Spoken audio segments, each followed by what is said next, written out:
ಹೊಸನಗರ ತಾಲೂಕಿನ ಮಾರುತಿಪುರ ಗ್ರಾಮದ ಹೂವಿನ ಕೋಣೆ ಕುಡಿಯುವ ನೀರಿನ ಟ್ಯಾಂಕ್ಗೆ ಕೀಟನಾಶಕ ಬೆರೆಸಿದ ಸರ್ಕಾರಿ ಶಾಲೆಗೆ ಮಾಜಿ ಶಾಸಕ ಹರತಾಳು ಹಾಲಪ್ಪ ಭೇಟಿ ನೀಡಿ ಪರಿಶೀಲನೆ ನಡೆಸಿದರು. ಶಾಲಾ ಸಿಬ್ಬಂದಿ ಹಾಗೂ ಗ್ರಾಮಸ್ಥರಿಂದ ಘಟನಾ ಸಂಬಂಧ ಮಾಹಿತಿ ಪಡೆದಿದ್ರು. ಬಳಿಕ ಮಾತನಾಡಿದ ಹರತಾಳು ಹಾಲಪ್ಪ, ಸದ್ಯ ಶಾಲಾ ಮಕ್ಕಳಿಗೆ ಯಾವುದೇ ತೊಂದರೆಯಾಗಿಲ್ಲ.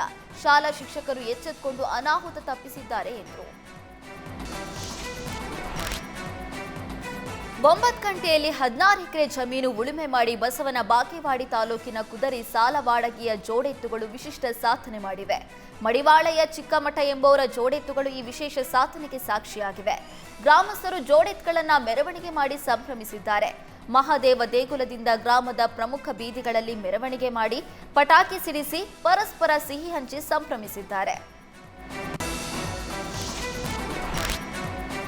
ಚಿಕ್ಕಮಗಳೂರು ಜಿಲ್ಲೆಯ ಮೂಡಿಗೆರೆ ತಾಲೂಕಿನ ಹಲವು ಗ್ರಾಮಗಳಲ್ಲಿ 30ಕ್ಕೂ ಹೆಚ್ಚು ಕಾಡಾನೆಗಳ ಗುಂಪು ಕಳೆದ ಒಂದು ತಿಂಗಳಿನಿಂದ ಓಡಾಟ ನಡೆಸ್ತಾ ಇದ್ದು ಜನ ರೋಸಿ ಹೋಗಿದ್ದಾರೆ.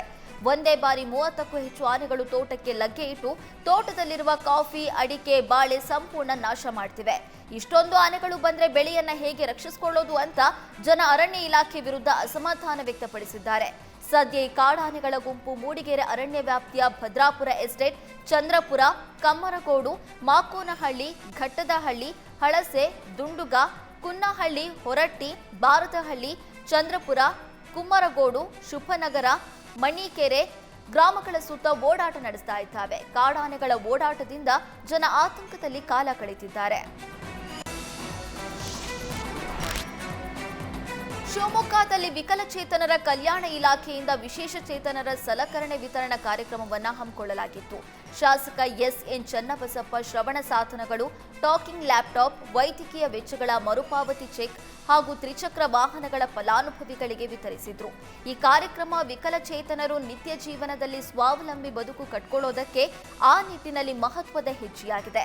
ಸಮಾಜದ ಪ್ರತಿಯೊಬ್ಬರಿಗೂ ಸಮಾನ ಅವಕಾಶ ಕಲ್ಪಿಸಬೇಕು ಅನ್ನುವ ಉದ್ದೇಶ ಹೊಂದಿದೆ.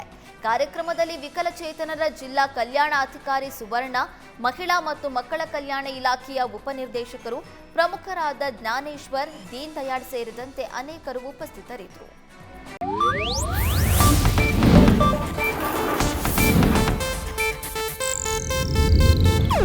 ಇದು ಏಷ್ಯಾನೆಟ್ ನ್ಯೂಸ್ ನೆಟ್ವರ್ಕ್ ಪ್ರಸ್ತುತಿ.